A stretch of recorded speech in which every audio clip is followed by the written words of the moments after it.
everybody, we're back. This is Corbin, the Serpentine Skipwith. And this is Ren, the Berserker Marabou, and you're listening to SAGAS. SAGAS. Welcome, everybody. Welcome. So, before we start the podcast, I just want to give a little shout out, not shout out, but give a tribute to Trevor, who passed away. Rest in peace from the Black Dahlia murder. I'm not gonna lie, just like with the Foo Fighters, I wasn't a really big fan of this band, but you know, the band was a legend nonetheless, and they were actually brought up quite a lot alongside Suicide Silence, who we talked about last week.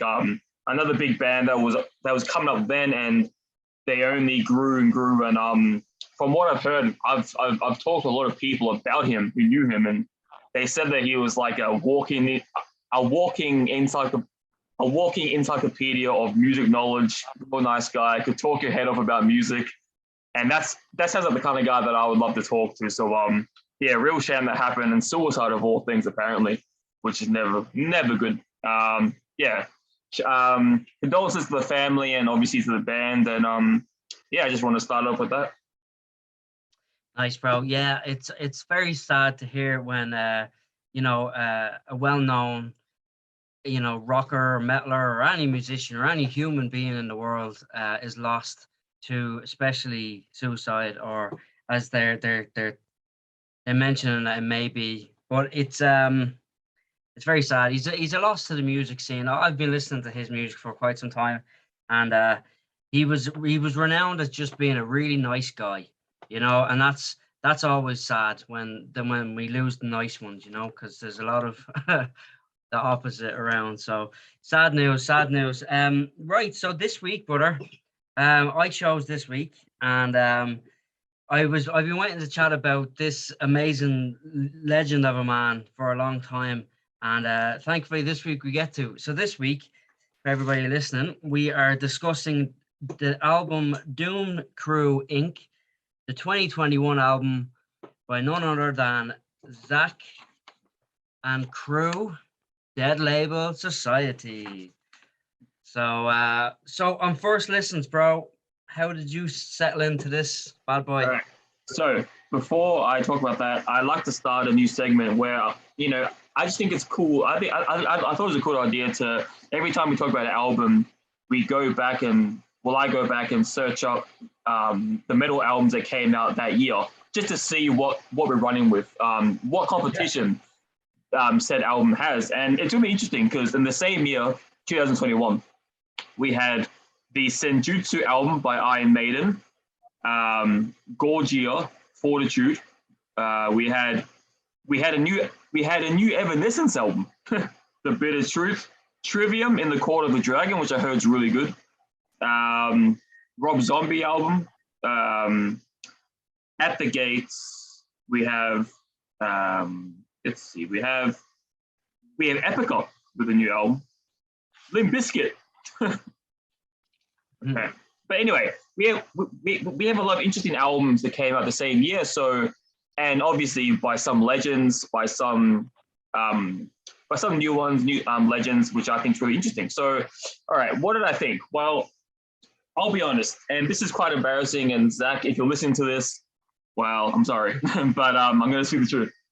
For the longest time until this week, only because I had to listen for that review for the podcast, I thought, because I got confused with Zakk Wylde and Randy Rhodes. I thought that Zakk was the one that died, rest in peace to Randy, in that plane crash all these years ago with Ozzy. And so to my head, this is like a guy being resurrected to me, because he was dead all these years. So that's cool. He's not dead. So my first listen, I thought it was really interesting, and the more I search into it, the more labels come up for the genre, like some of the funniest terms, but it's true. But like I heard like biker metal, like like motorbike metal, like, and at first you see those titles and you're like, oh yeah, that's funny, but then you listen to the music and you're like, yeah, that makes sense. This sounds like something that would be like a soundtrack to Sons of Anarchy. Like this sounds like the perfect soundtrack, and no, it's real classy, real. To me, it dabbles a lot in like more of the '90s style of or like, 80s, 90s style of metal, of classic, good old fashioned guitar heavy metal. And yeah, so that was really cool. That was my first impression. Yeah, it's interesting that you bring up Randy because obviously Randy Rhodes, anybody who doesn't know, was the legendary guitar player that we unfortunately lost. He was playing with Ozzy Osbourne, and he would have been famous for writing songs like Crazy Train and stuff like that. And so when Ozzy was looking for a replacement for Randy, it was a hard task really, because he was such an amazing guitar player and a human being, and everything he brought to the table. But he knew about and discovered Zach. And this interesting story of like he was in contract with another group, and Ozzy had to buy him out. Ozzy and Sharon had to buy him out of the contract, and the deal almost didn't happen. We would have probably not had the Zach at the level we have today, which would have been a crying shame, because he's been sworn in on the Rock and Roll Holiday Rock Walk of Fame. The Hollywood, not Holiday, Hollywood. Where he puts handprints into the concrete. He cemented himself down in the history of rock and roll, and it's just incredible to see him all these years later. I mean, we're talking, I think, was it in 87, I think it was, he joined Ozzy's band. And 2021, he's still coming out with absolutely, I'm going to use this word again today a lot, bitching.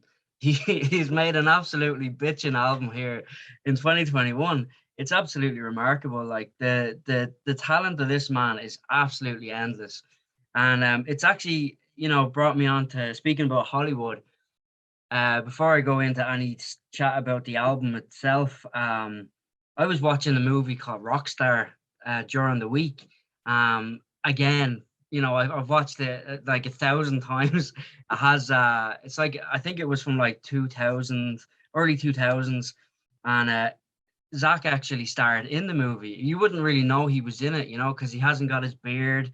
He's not as muscular. He's still a big dude, but like, he didn't have the full-on Zach look that we see now with the chains and the motorbike gear. But yeah, I was watching it, and like, obviously I knew Zach was in it before I watched it, but I was watching it even closer because I'm a bigger fan than I would have been years ago when I was watching it.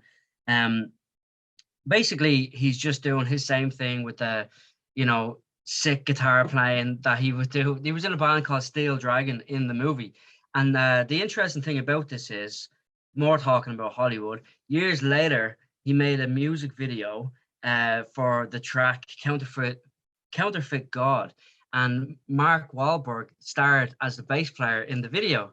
So it was just this really cool kind of like homage to that movie and stuff. And another interesting thing about that movie was, I've never discussed this with anybody before that knows Miles Kennedy, but Miles Kennedy was actually, Miles Kennedy from Alter Bridge.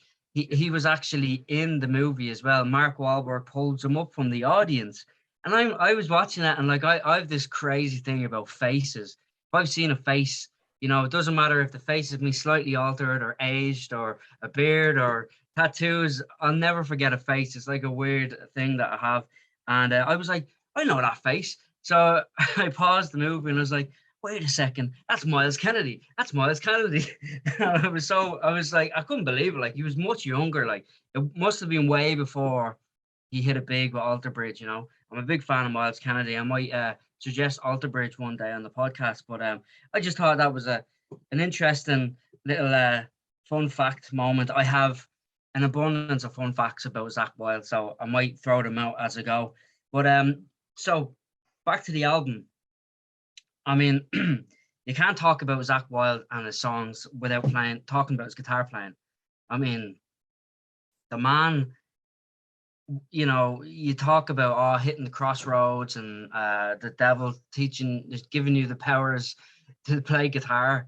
There's no doubt that he did something like that. You have to have. Like, I mean, it's not human what he does on the guitar. Just want a cup of coffee there. It really isn't. And what's really interesting, going back to the Randy stuff, is, you know, he didn't want to just be another Randy Rhodes. He didn't want to. I mean, he was at that time. Malmsteen was a big influence in the guitar community. He didn't want to sound like him either. He wanted to strip that 80s guitar vibe and just really try and make something different with the meat and potatoes of guitar playing. So he got rid of his whammy bar. He got rid of pitch harmonics. He utilized them, but he got rid of a lot of he took notes out of scales specifically because he didn't want to sound too. There was a thing back in the day where if you were a Malmsteen fan, you would play, 3 notes on the one string kind of buzz. It was this, and that's my impression. But he was like, right, I'm not going to try and play like any of these guys. I'm going to do my own thing. And instead of adding tools to it, he took them away, and he essentially, broke ground and kept that kind of blues and rock and roll, and just created this sound that is, the minute you hear it, this is Zakk Wylde, so from the minute you hear this album, Set You Free, it's just pure Zakk Wylde. And there's an absolutely kick-ass video for this song, which is based around like a 50s party. It's a really funny story where somebody, that old story where somebody spikes the punch bowl and everybody goes nuts. But in this party, they're all dressed like Buddy Holly or something like that. Zakk even has a wig on and glasses. He doesn't take himself seriously. That's what's really cool. Even though he's a big badass mofo, he doesn't take himself that seriously. And somebody spikes the punch bowl with bath salts, and you know what that's going to do. So it caused havoc. But it's just this really cool, not overly in your face masculine, just like a cool rock song. And so the album kicks off really, really good, I think. So good stuff. One thing I couldn't help but think about while you were talking. Well, firstly, obviously, this guy ever shut the fuck up? No. Secondly, well, that's everybody with me, bro. Yeah. The thing I was thinking about was, do you know, like, I can't even imagine the level of confidence Zakk must have had to just even think the idea, I don't want to be just another Randy. Do you know how many people would want to be to me, even though I don't play guitar, but if I did try to play guitar, if I was even 1/10 as good as Randy, I'll die a happy man. I'm like, oh, that's good. To not be another Randy, that's such a not an egotistical, but such a confident statement. Like, because Randy was, and I was just gonna say, like, how Ozzy Osbourne ended up in his career finding the only other person in the galaxy that could match Randy is just, it's pretty unreal when you think about it. Like, out of all the people in the world, he found the only other guy that was just as talented, if not better. So it's like, to me, that's wild. So, shout out to Zakk for that level of confidence. Like, because if someone said to me is like, oh, if I said to someone, oh, I don't want to be just another whoever the best reviewer in the world is. I want to be my own. Like, people would be like, shut the fuck up. Like, get out of here. Like, you're not that level. But like, nah. So I think it's a really cool thing.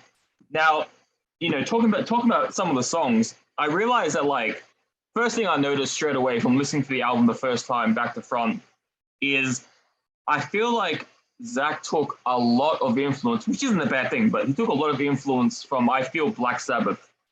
Because when I listen to a lot of the songs, the way he sings, I'm like, this is Black Sabbath. Like, this stuff reminds me of the Paranoid album, and like War Pigs. Like I hear that vocal performance, and it's like, it's really cool that as I said, he's taken inspiration from the 70s, 80s, 90s era of metal with that guitar influence. So I think that's cool. And another thing I noticed on the song Gospel of Lies, it has such a strong, like, drone metal vibe.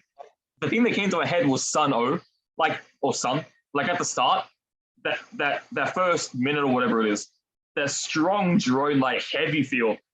I was like, oh shit, he's like diving into he's diving into drone metal territory, which, I mean, to be fair, this is my first time listening to the band, so I don't know how diverse they normally are in other albums, but to me this is cool. It's like he's going, Black Sabbath, drone metal, other styles obviously in the album, ballads, some rock ballads. And I just think it's cool, like he's taking all these different styles and then adding his signature guitar playing, as you said.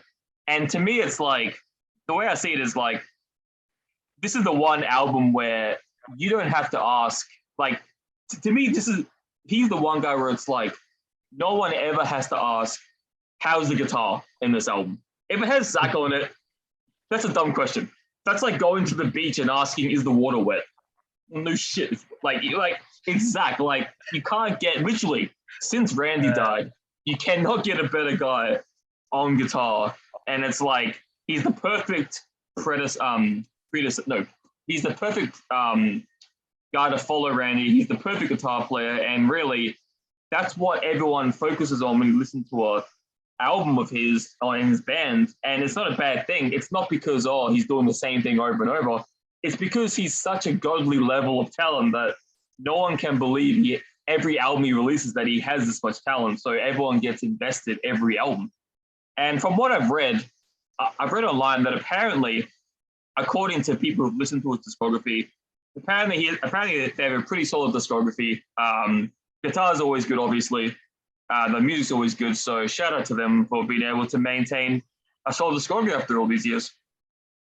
Yeah, I mean, like, the Aussie stuff, it's really interesting because you can see there's not only in music sense, but in a business sense, Aussie has made a huge impact on Zach's life. I mean, he gave him the chance to really shine, and he's been really tight with the family ever since. He's like a family member kind of vibe, because that's what the Osbournes do. When they bring people in. He's worked on 8 albums with Ozzy, which is pretty incredible. But it's funny, you talk about stylistically. He says it himself. Everything starts from something. Everything starts from somewhere.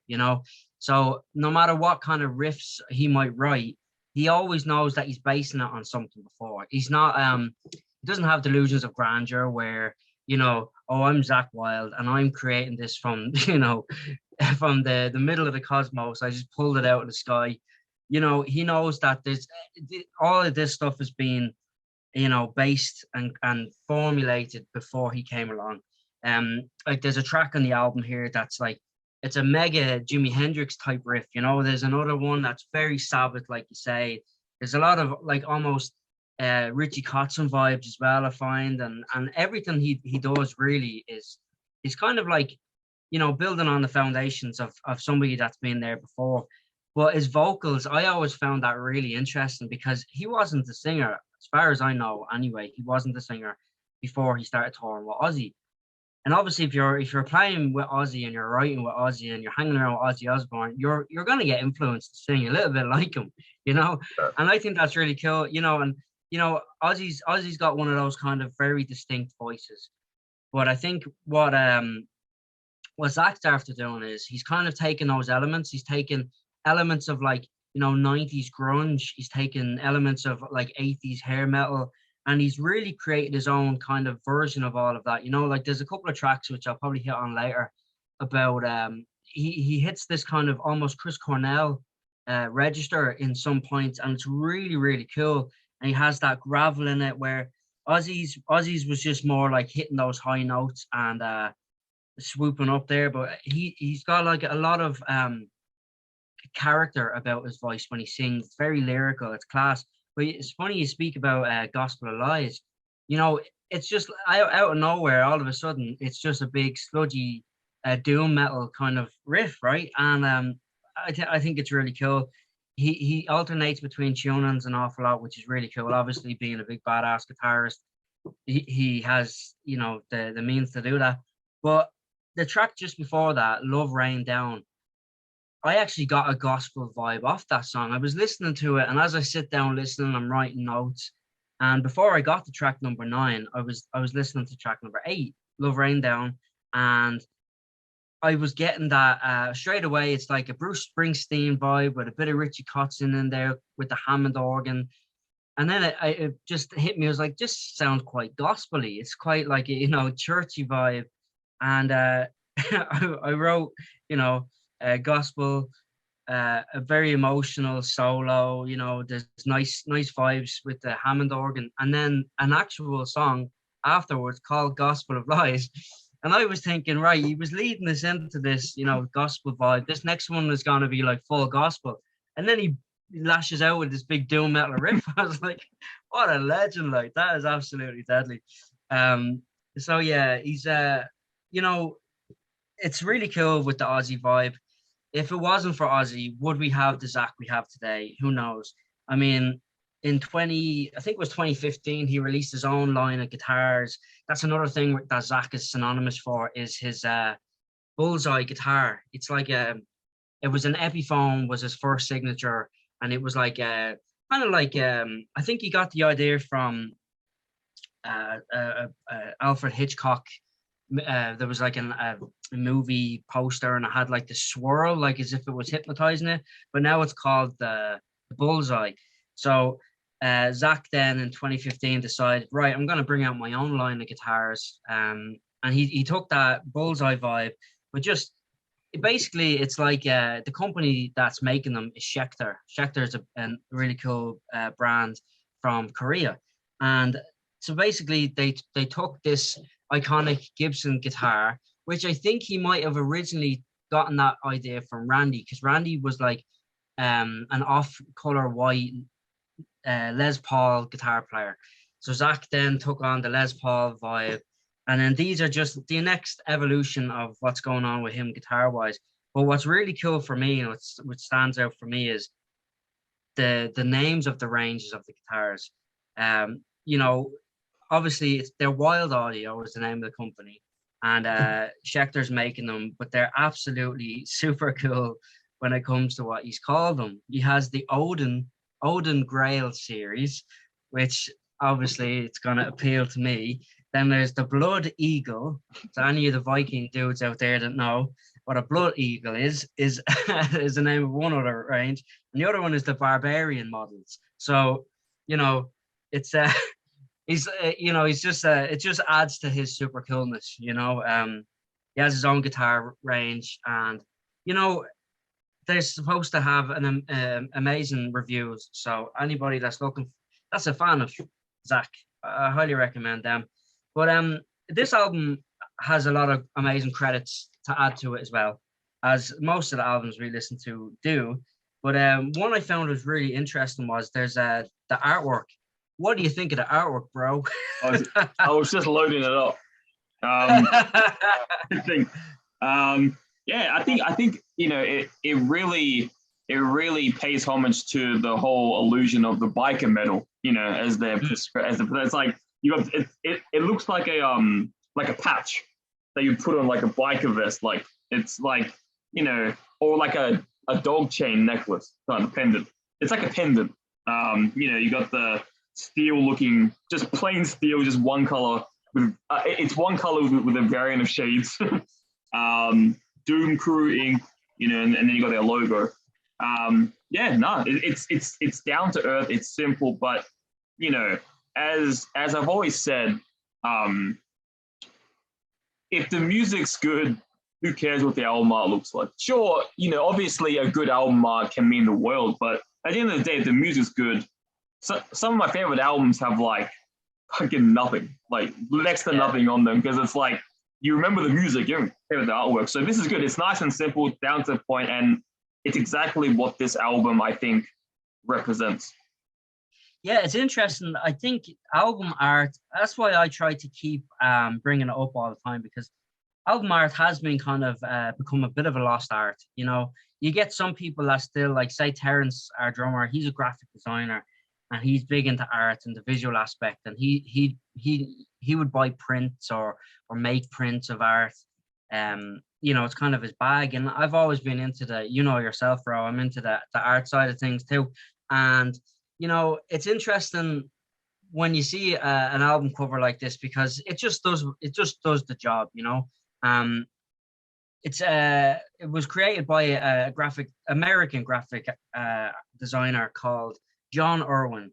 So anybody that's looking for his work or wants to, you know, work with him, John Irwin Design, I think .com. He's worked with some really big companies, but not really that many bands, but very much involved with Zach over the years, because he's done work with the Wild Audio. He's done work for Black Label Society, I think 5 albums. You know, Epiphone, which is linked with Zach as well, and Schecter, which is also linked with Zach. Marshall amps, which is linked with Zach, because Zach always played Marshall amps. But then as well, Death Wish Coffee, he's worked with them, which is another thing that Zach has been working on. And Gibson guitars and Dunlop and Yamaha. So they've worked with like, or John Irwin has worked with some mega big companies. Like, it's really cool. But he wouldn't necessarily be like the go-to guy for artwork for a rock band or a metal band, but it just makes a lot of sense for Zach to work with him, and it's really cool. And all the stuff that he's done, it's memorable. Like, you know, it's not over the top artistic, but it's you know, it's solid marketing. You know, it's really cool stuff. But yeah, just thought of like an interesting fact there. Zach Wild's first band was called Stonehenge, which I thought was really cool. And like, he started playing guitar at age 8. You know, so like, this man has lived and breathed music since he was a child, you know, and it's so cool because you can just see it now. Like, he's if you see him interviewed, he's just a really happy, fun guy, you know, and he just loves what he does, you know. And it's cool because his wife, this is another thing that I took from Ozzy, his wife is actually his manager, you know, so that's really cool. You know, I'm kind of working that vibe a little bit with my missus. She's basically the boss of my band, really, underneath it all.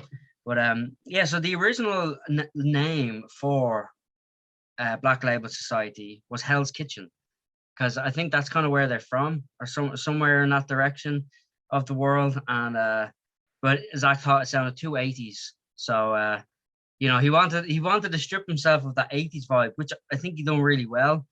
You know, but just another thing he's working on. He's working on a hot sauce, or he's teamed up with a company. Speaking of, you know, talking about stuff that he's done and stuff that we've done, which is eat hot sauce on the podcast. This is a really cool name. We're gonna have to get some of this and try it in one of our bonus episodes. One of the flavors is called Original Berserker Hot Sauce. So I was like, we may do that one evening, like, you know, listen to some Zach and eat some hot sauce. Yeah, happy days. Man, those facts were pretty wild. Yeah, wild. Random. I just had to throw them. Yeah. So one thing in my notes, it's pretty a few things I want to talk about. So firstly, I absolutely love, like, the more I listened to the song, the more it almost took my favorite track spot. It didn't, but it was so close to it, because I listened to this album, I think, like 4 or 5 times over the week, just trying to sink it in and all that. And I remember every time I got to the song, the vocal harmonies just like blew me away. Like, whether I was playing PlayStation or just doing whatever. The song Forsaken, the vocal harmonies of Forsaken, it's just like it's just like such a manly, but it's a weird thing to put manly and beautiful in the same sentence. But it's just like it's like a biker's, biker's ballad. And it's just so badass.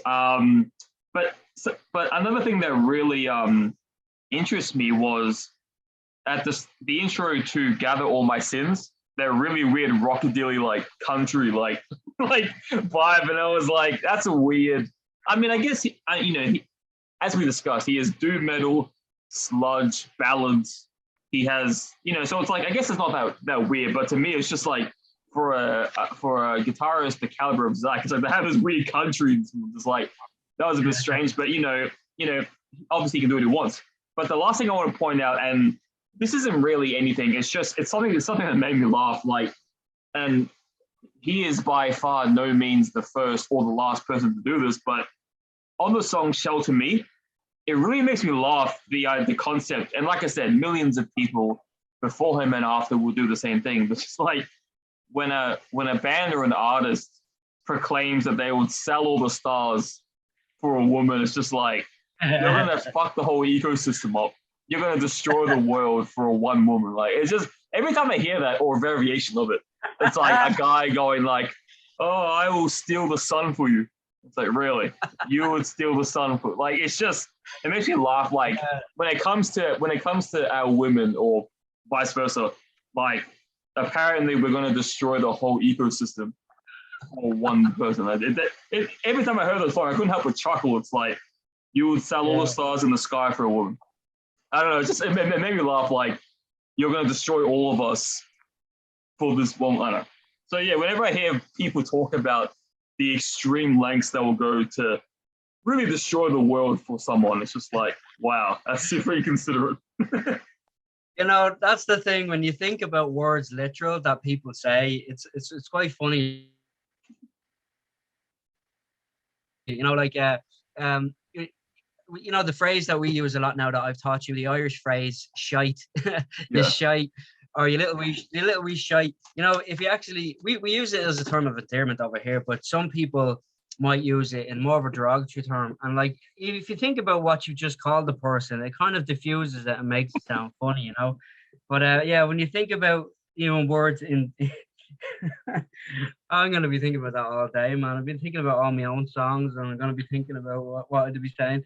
But yeah, it's really funny because, you know, Zach is, if anybody that doesn't know, Zach is a big monster of a man. He's like a big beefcake biker guy with a big beard, long hair, covered in tattoos. You know, actually no, he's not actually covered in tattoos.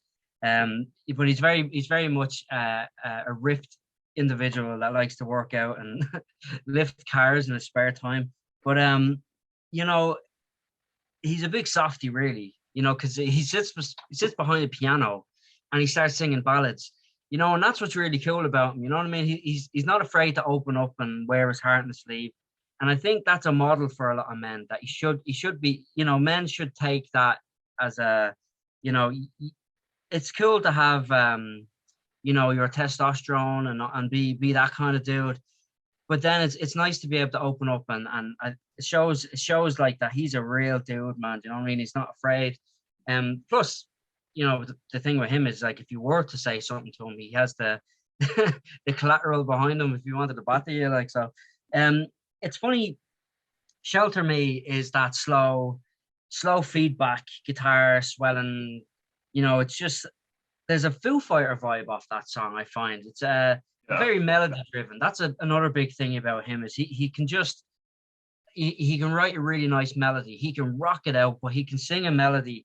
And like you were saying about the harmonies, it's just like, you know, you hear him doing harmonies and this, and it's not like he's got backing singers. Like, he's doing he's doing like the choir bits. He's layering them vocals really sweetly, and it just goes to show how, you know, diverse his vocal range is.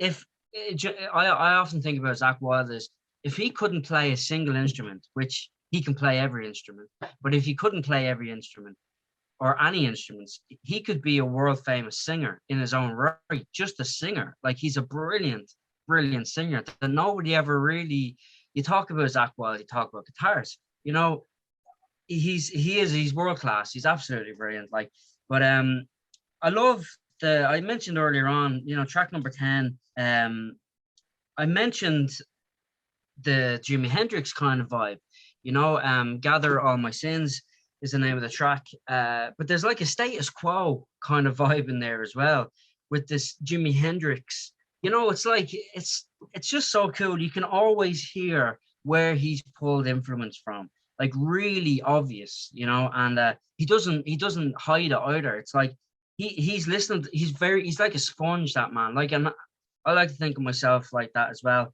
It gets annoying sometimes, because if you listen to a certain band that week and you go to write, it's gonna come out when you're playing. And it's really annoying. So I have to be very careful with what I listen to because I'll end up writing like Britney Spears if I listen to Baby one more time. You know, so and I can see that in Zach because he really does jump in an album. Like he's going from like ballsy rock tune to doom metal to a ballad that could be sang by anybody in the pop world and it would go to number one. You know, like he's just an incredible songwriter that can do anything. You know, like say the second track, Destroy and Conquer. It's just a pure badass, balls out Zach Riffer. You know, Zach, he's again, he's doing that big Aussie inspired vocal with big, nice, chunky guitars. And, you know, it's just, you know, big guitar bends at the end. It just like really like emphasize I'm Zach Wild and I'm wild, man. You know, it's just like, it's super cool. He can do everything. He can quite literally do whatever he wants. And he has done since, you know, 87 or earlier even, you know. It's so cool. What's really cool is is it Robert, I can never say his name, Trujillo from Metallica, you know, the bass player. Yeah. He that came on board during the Some Kind of Monster documentary, but he used to play with Ozzy and Zach.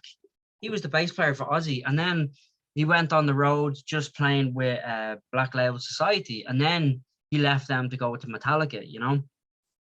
So like he's been surrounded by mega talent his whole life. The only thing he hasn't been able to do himself is play the drums. I mean, he obviously can play drums, but he doesn't play them on records. The drummer on this record blew my mind. It's just absolutely perfect drumming, and it's quite remnants to the style of drumming that I would like to put in my songs. And that I do, you know, it's just like it's stripped back. It's not over the top. Like it's just playing the song and leaning into the song, you know, bringing the accents out in the song and really giving it what it needs. I can't find on my notes who the guy is on this record again. But I had a whole section. I was going to give him loads of props, but I've lost it. It's fallen into the ether. But fair play to you, man. And drummers out there. Oh, yes, Jeff Fab. And I tell you, his drumming is fabulous. Jeff Fab. See, I did a pun as well, bro. Well, let's hope Motorface doesn't hear this. I'm giving him love as well, like always. Good. All right, so before we get into our final segment, what sponsors do you have today? Oh well, today I was gonna hit on our bonus video later on with a sponsor here, but I won't. I don't know. Today I would just like to give a shout out to the lovely people at Viking Lifestyles. You know, I have lots of friends that dig all that Viking stuff, and you know, this episode has been littered with sprinkles of Viking and Norse influence. You know, from the guitars to actually he has really cool kid names. This is just after coming to me. I think one of his kids is called Sabbath and the other one is like Ozzy or something like that. There's some really cool. Him and his wife have like absolutely kick-ass kid names. Let me actually find these if I can find them. Notes. Never mind. Listen, I might say later on when we're doing our special episode. But yes, my point was Viking Lifestyles. It's a one-stop shop for all your wicked Viking accessories. Get yourselves some Thor's hammers and represent, and you can use the discount code REN10 at checkout, and you'll get some monies off. That's me. Nice. That's you. All right. So, firstly, I'm going to promote my WordPress account. So, for anyone who's been loyal followers of the Relentless Reviews of Corpse Facebook group, that is still up for anyone to promote themselves, post it. I've made it a pretty good hate-free community. Obviously, if you have criticisms, post whatever you want. But as long as it's music related, I don't care what you say. I'm all for freedom of speech. So yeah, go. There's people posting all the time, whether it be music reviews, whatever, photos of the band. So it's really cool. It's cool how even in my absence, it's still being used. So go there. There's like 600 people and growing, and I'm sure you get some attention of it. So go there. But if you want reviews done, go to my new host, WordPress. serpenttongue94.wordpress.com, all one word. I do reviews weekly. Sometimes I do 2 at a time. I'm scheduled to do one tomorrow, actually. And yeah, so I do them all the time.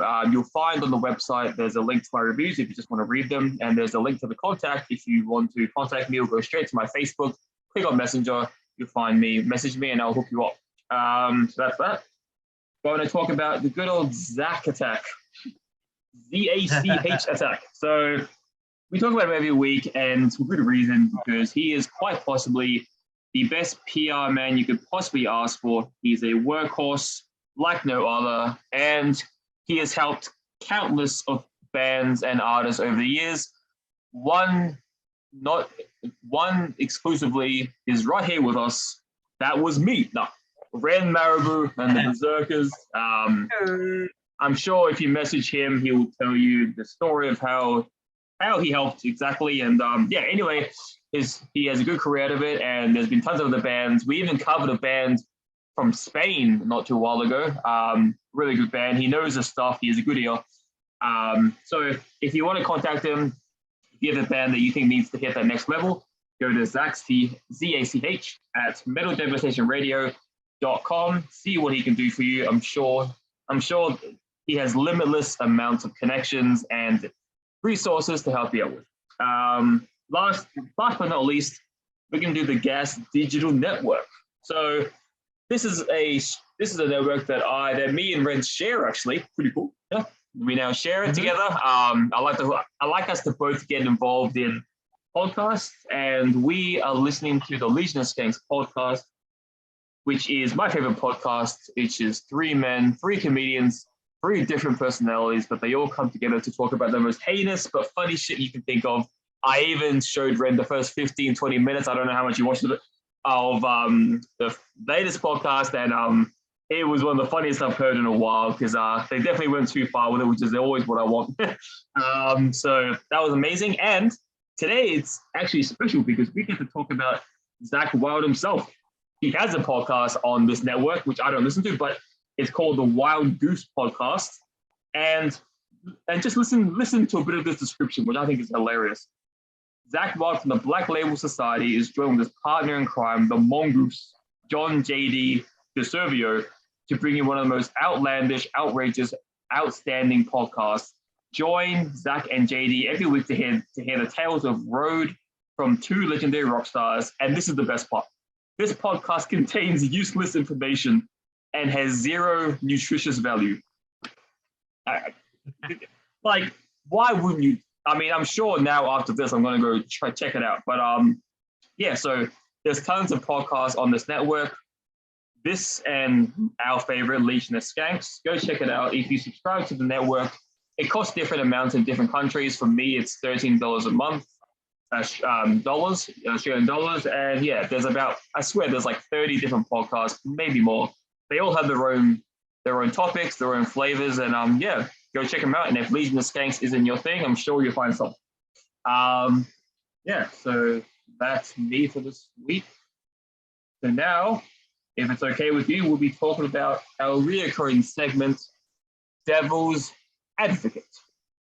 Devil's Advocate. Hang on. Oh, yes. That's perfect. That is perfect. This. So, yes. Who wants to go first? Right, you go ahead there, bro. You go ahead. All right, Red Man. Sure. That's an inside joke for the people who can't see it. His screen's gone red. Yeah, actually, if you go check out my YouTube channel, which I'll be linking, and if you check out our interview with Terrence, Motorface, and Ren, you'll see the same thing happening. It's the same thing happening now. It always goes right. So anyway, I'm going to talk about my favorite track, which is Forever in a Day.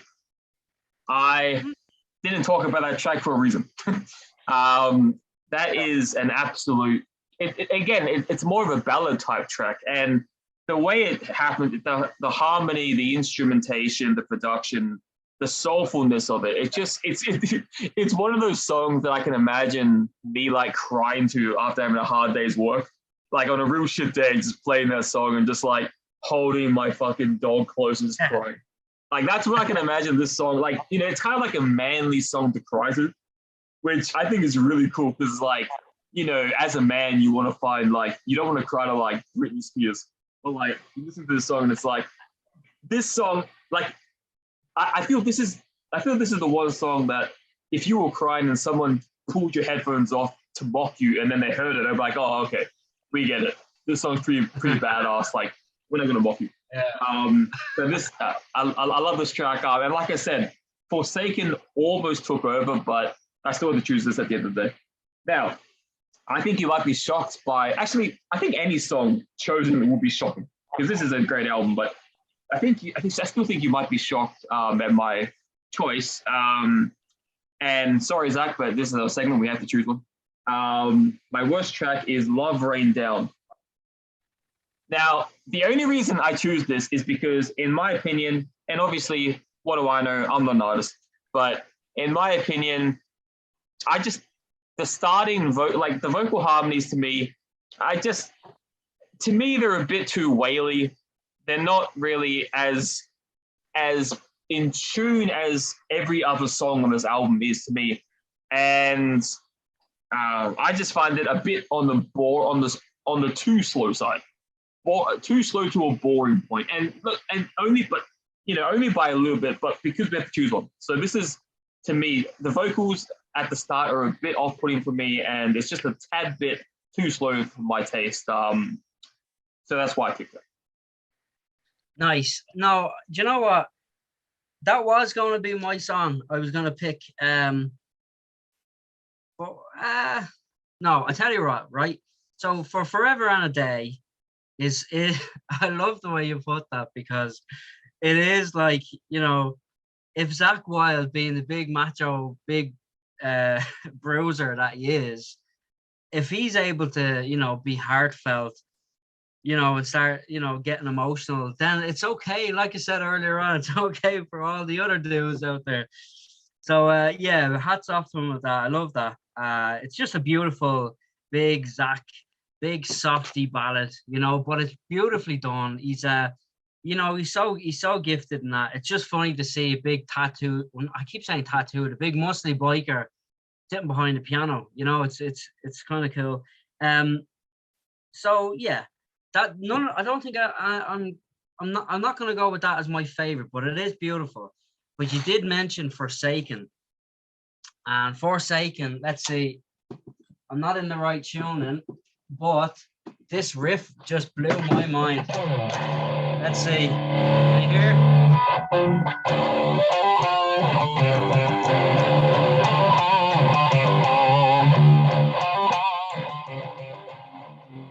So it's just straight away, Forsaken has this big badass, it's just a big, filthy, dirty, chunky, masculine riff, and it's just exactly what I love. The minute you hear a big chunky riff like that, the song doesn't need to have anything else in it. Quite literally, you can just have that riff playing for 3 minutes, and I'm in. It's got like a really cool kind of like almost Audio Slave kind of vibe. That's kind of like just a vibe more so. Like vocally, it's just absolutely brilliant. The music is brilliant, and there's this really interesting, almost like Incubus surfer vibe, little like pre-chorusy bit. It's really cool. It's just I don't know. It's just a kick-ass. It's a kick-ass rocker, and I could really imagine, like, say I was talking with Chris Cornell earlier on. I can imagine him singing like there's the line in it that's all All That You Are, like, All That You Are. It's got doing that like very Chris kind of vibe melody. It's very cool.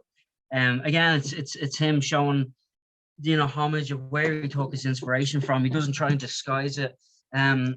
It's just a kick-ass song. That's actually one of my favorite songs, Forsaken, in 2022 that I've heard so far.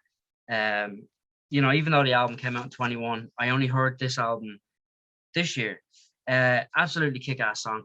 Now, I was going to agree with you on Love Rain Down, but and that's where I was tripping over myself there at the start of this. I actually had that as the one, but then I went for Farewell Ballad, and the only reason why I went for Farewell Ballad is because it's very sad. You know, it's a very sad song. And this whole thing, the devil's advocate, Diablo advocate that we do here is literally just the song that we least like. You know, it doesn't take away from the musicality or professionalism, but quite literally that song was nice. But there was already 2 songs on this album that were nice ballady songs, you know, and you know, after Gather All My Sins, it's just there's loads of cool riffs in that tune. It's a kind of a badass song with loads of different rock and roll elements in it. It's just a fun, it's a fun classic rock vibe, you know. And then it goes on to this Farewell Ballad, which is lovely. But I just felt like they should have maybe just cut that off at track 11. But who am I to say? Zach, you are an absolute legend and an absolute monster, and keep up the good work. Keep being awesome. Health and rock and roll, brother. Nice. Well, okay, before I announce my album choice, which I already know, as soon as I say the album choice, you're going to get excited in your seat. I know you, Ren. You're gonna love this. But before I say that, just between me and you, just stay on Zoom when we finish. Oh, yeah, that's all to see. So, you're gonna love this, and I was thinking about this all week because this is the most indecisive I've been all week. You guys won't know because I always have an album every week, but we talk every day, and this was only yesterday did I choose like what I wanted, and normally I have one chosen way early. But yeah. So this one I know you're gonna love, Ren, and I've been actually listening to this album weirdly enough, like for like a week and a half. I can't stop listening to it, and then I figured because I can't think of anything, I was like, fuck it, I'll choose this. So, and I know you love it. So the next album, everybody, is going to be none other than the 2008 4th full-length album, Land, by Tia. Ah, yeah, right. Nice. Okay. I'm in love with that album. I don't know why that album, but I've just gone tunnel vision on that album. So yeah, so we're gonna talk about that, and yeah, it's gonna be a fun time for sure. Deadly. I mean, I've been holding off picking any Viking metal bands or anything like that because it's too obvious. So the fact that you picked it, happy days. Let's do it, man. Nice. So obviously stay on the line when we finish. And to the fans out there, as we normally do, same time, same place, or something. Peace. Yep.